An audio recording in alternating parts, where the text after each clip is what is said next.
Salut à tous, c'est Julien, très content de vous retrouver aujourd'hui pour parler football, parler paris sportifs, la 24e journée de Ligue 1 au programme, 10 scores exacts, 10 paris sportifs, c'est la thématique des vidéos comme d'habitude. Avant de revenir sur la 23e journée, sujet épineux, je voulais vous remercier énormément pour le soutien. Record de vues sur la chaîne lors de la dernière vidéo, quasiment 9000 pour les pronostics de la Ligue 1, c'est excellent, la barre des 1000 pouces bleus est presque atteinte, on était à 980. Donc les 980 qui ont mis leur meilleur like, remettez-le sur cette vidéo, on accueille 20 petits nouveaux et on passe la marque des 1000 likes, c'est excellent, merci beaucoup, vraiment merci à tous pour votre soutien. Après la suppression de la chaîne de 57 000 abonnés, ça remonte vraiment très bien. On va passer les 4000 abonnés sur la chaîne, c'est déjà énorme. Grand merci à vous en même pas un mois. Donc n'hésitez pas à vous abonner, à activer la cloche pour recevoir les notifications lorsque les prochaines vidéos vont sortir. Et voilà, je suis vraiment reconnaissant parce que perdre une chaîne, c'est pas facile et pouvoir la remonter. Il faut avoir du monde qui suit derrière et vous êtes là, vous êtes présents, vous répondez magnifiquement à mes vidéos. Donc voilà, c'est top. N'hésitez pas à commenter également, à me donner vos pronos ou à commenter juste pour le référencement. Ça fait plaisir. Nous maintenant, on se retrouve pour parler, avant la 24e journée, de revenir d'abord sur la 23e. J'étais là mardi soir et je suis passé là mercredi soir. Du top au flop, c'est vraiment ça. Mardi soir, incroyable. 3 paris sportifs gagnants en 3 matchs, 2 scores exacts trouvés sur 3. C'était parfait, la semaine commençait parfaitement. Et ensuite est venu le multiplex mercredi soir à 19h, 6 matchs, 5 pronostics perdants, 1 prono remboursé. Catastrophique. C'est la première fois que je vis un multiplex comme ça, j'étais dégoûté de A à Z. Et heureusement, il y a tout de suite une nouvelle journée, la 24e au programme qui arrive pour essayer de relever la barre. Au final, sur la J23, on fait 4 pronostics gagnants, 1 remboursé, 5 perdants. Statistique vraiment décevante. On va essayer de faire mieux pour la 24e journée. Remontrez-moi votre soutien si vous êtes là en mettant le pouce bleu, en mettant le like. Et on part nous maintenant sur les matchs avec Angers-Lille vendredi soir en ouverture de cette 24e journée. Match très important. Pourquoi? Je vous affiche le classement, vous allez comprendre. Et c'est vrai qu'en France, même si on se régale pas tout le temps sur le terrain, eh bien le suspense, il est présent. On a Lille qui en cas de victoire peut revenir à hauteur de la 3e place. 3e place, c'est Ligue des Champions. Et on a Angers qui est 13e et qui a 30 points. Et qui n'est qu'à 3 points d'une qualification européenne. La 6e place peut être qualificative pour l'Europe en fin de saison. Ils sont qu'à 3 points, donc s'ils gagnent contre Lille vendredi soir, ils passent 6e. C'est incroyable, de la 13e place à la 6e place, il n'y a que 3 points. Toutes ces équipes-là du milieu du classement peuvent ambitionner d'être européens. Et il y a des duels, il y aura des duels ce week-end, donc ça va être très intéressant à suivre. Mais pour ce match-là, moi je vais partir sur un nul. C'est vrai que Angers, ça reste une équipe difficile à manœuvrer à domicile, ils restent sur une claque. Clairement, ils ne voudront pas s'en prendre une seconde, ils vont jouer plus défensif. Et de toute manière, lorsqu'il y a un choc avec de l'enjeu en Ligue 1 et des possibilités de faire une bonne affaire au classement, généralement ces chocs-là sont assez bien anesthésiés. Et en termes de but, on ne voit pas grand-chose. Donc c'est le scénario que j'envisage pour ce match-là, je vais dire un partout. Et le pronostic nul ou Lille, c'est coté à 1,40. On passe maintenant sur Marseille-Toulouse, samedi après-midi à l'Orange Vélodrome, et je vais clairement partir sur une victoire des Marseillais 2-0, même si la typologie de ce match me fait un petit peu penser à Lyon-Amiens de mercredi soir, 0-0, les Lyonnais qui ont été nuls. Mais la différence sur ce match-là, c'est qu'on parle de l'OM, on parle de Marseille, qui réalise une superbe saison, ils sont 2e, 46 points, et je ne les vois pas faire un faux pas contre Toulouse, qui aurait pu réagir à domicile contre Strasbourg, qui ne l'a pas fait. Je les vois encore moins réagir du côté du Vélodrome, donc je vais partir sur une victoire 2-0 de l'OM, et je vais miser sur l'OM aussi, qui a une cote d'un 31. On passe maintenant au multiplex. Rennes-Brest, 1 partout, et moins d'1,5 but à la mi-temps, c'est coté à 1,35, tout simplement parce que je pense que Rennes est un petit peu en sur-régime là, physiquement. Ils sont peut-être pas taillés pour être 3e jusqu'à la fin, et moi je pense qu'ils vont craquer un petit peu.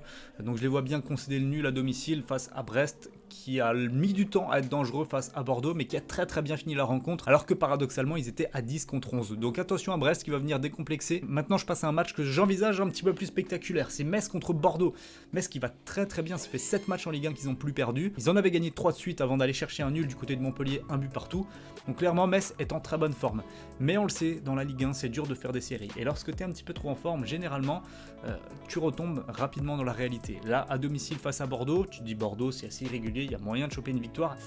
Et bah je sens que ça va piquer et je vais pronostiquer une victoire des Bordelais à l'extérieur sur le score de 2-1. Je vais parier le plus d'un 5 buts qui est coté à 1,42 et je vais mettre un fun, Bordeaux ou nul, et but pour les deux équipes, c'est coté à 2,70. Je pense que Bordeaux, qui a été dangereux une grande partie du match contre Brest avant littéralement de se liquéfier lorsqu'ils étaient en supériorité numérique, apprendra de cette erreur. En tout cas, j'ose l'espérer. On a eu une déclaration forte après le match pour remobiliser les troupes, parce que clairement, c'est pas possible d'aussi mal gérer une rencontre en fin de match. Et donc moi je pense qu'il y aura une réaction de ce côté-là, du côté bordelais, qui ira s'imposer à Metz. Nice-Nîmes maintenant. Alors là on a des Niçois qui ont une très belle opération à faire face aux barragistes nîmois, 18e. Mais attention, Nice, même si c'est très solide et dur à battre en ce moment, Nice a concédé au moins un but dans 83% de ses matchs à domicile. Et ça c'est une stat qui est non négligeable. Moi je vois les deux équipes marquées, c'est vrai que Nîmes est plus en forme en ce moment, ils sont capables offensivement je pense de poser des problèmes à Nice. Donc je vais partir sur un score final d'un but partout. Et le but pour les deux équipes sera mon pari sportif coté à 1,76. Amiens, Monaco maintenant. Là aussi je pense qu'on aura un match assez agréable. Amiens qui ne marque plus en ce moment mais qui a été très dangereux contre Lyon, qui aurait mérité sûrement de marquer un but. Voilà, ils l'ont pas fait, je pense que ça va payer contre Monaco qui n'a pas la meilleure défense de Ligue 1, ça on ne cessera de le répéter. Et à domicile en plus, je pense que c'est le moment.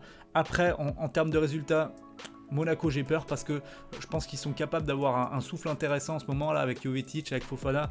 On les a vus très bons contre Angers, donc je les vois bien aller chercher une victoire à l'extérieur dans une typologie de match où Amiens va tenter de presser. Il y aura moyen pour Monaco de bien ressortir un Jovetic, Ben Yedder avec au milieu, ça va être travailleur, hein, Fofana, Bakayoko.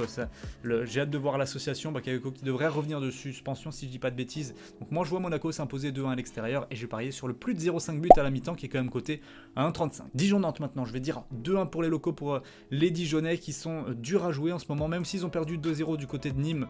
Ils se sont créés des occasions pour ne pas qu'ils marquent. Il aura fallu quand même des doubles poteaux sur les cages nîmoises. Donc je pense que Dijon saura relever la tête à domicile et s'imposer 2-1 contre Nantes, qui reste quand même un match plutôt compliqué contre le Paris Saint-Germain où ils ont été grandement dominés, mais bon, on peut pas trop leur en vouloir non plus. Je pense qu'ils vont un petit peu accuser le coup à l'extérieur et laisser 3 points s'échapper. Victoire de Dijon 2-1 et plus d'1,5 but qui est coté à 1,35. On passe maintenant au match de dimanche et on commence par Montpellier contre Saint-Etienne. Et là clairement, Saint-Etienne, moi c'est la goutte d'eau qui fait déborder le vase, là, ce qui se passe en ce moment. Je peux plus miser sur eux, je peux plus. C'est pas possible avec ce qu'on voit sur le terrain, c'est tout simplement pas possible. Je pense que Montpellier a laissé passer sa chance contre Metz cette semaine de prendre 3 points très importants.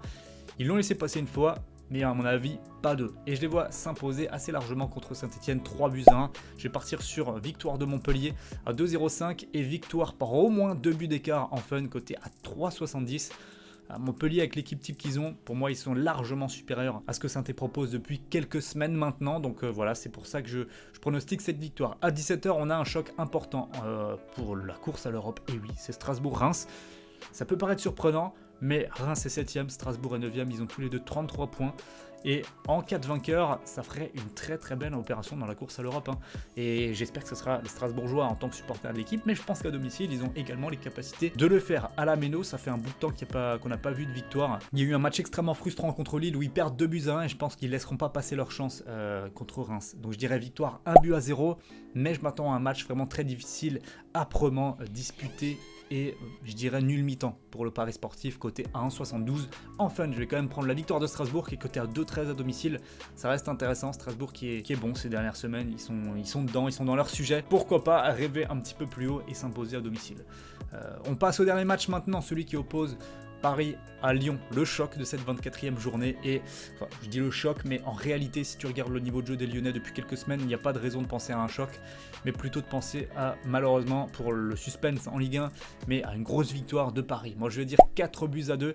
Je pense que offensivement, Lyon a moyen, en étant plus impliqué que contre Amiens, de poser des problèmes à la défense parisienne, mais sur l'ensemble du match, ce que propose Paris depuis quelques semaines et avant de jouer contre Dortmund en Ligue des Champions, ils n'ont pas le choix, il faut qu'ils répètent un minimum leur gamme et je pense qu'ils vont mettre au moins 3-4 buts à Lyon. Donc moi je vais partir sur Mbappé buteur, c'est coté à 1,60, ça me semble relativement intéressant. Lyon, je vais quand même revenir sur leur niveau de jeu, mais c'est vrai qu'individuellement il y a des faillites terribles, individuellement, collectivement en fait. Tout ce qui est proposé par Lyon ces dernières semaines, c'est tout faux clairement. Donc je sais pas sur quel levier il va falloir appuyer pour changer ça du côté lyonnais. Mais moi je trouve vraiment le niveau de jeu inquiétant à l'approche du mois de janvier, d'un mois européen, d'un mois important. Donc il y a eu des résultats début 2020 certes, mais ça ne doit pas cacher la faiblesse dans le jeu et là ça commence à se voir. Il y a eu cette défaite contre Nice, il y a eu ce match nul quand même pitoyable 0-0 contre Amiens. Donc attention à Lyon qui peut prendre cher au Parc des Princes, ce ne serait pas la première équipe et avec ce qui monte depuis quelques semaines, ce serait pas non plus surprenant.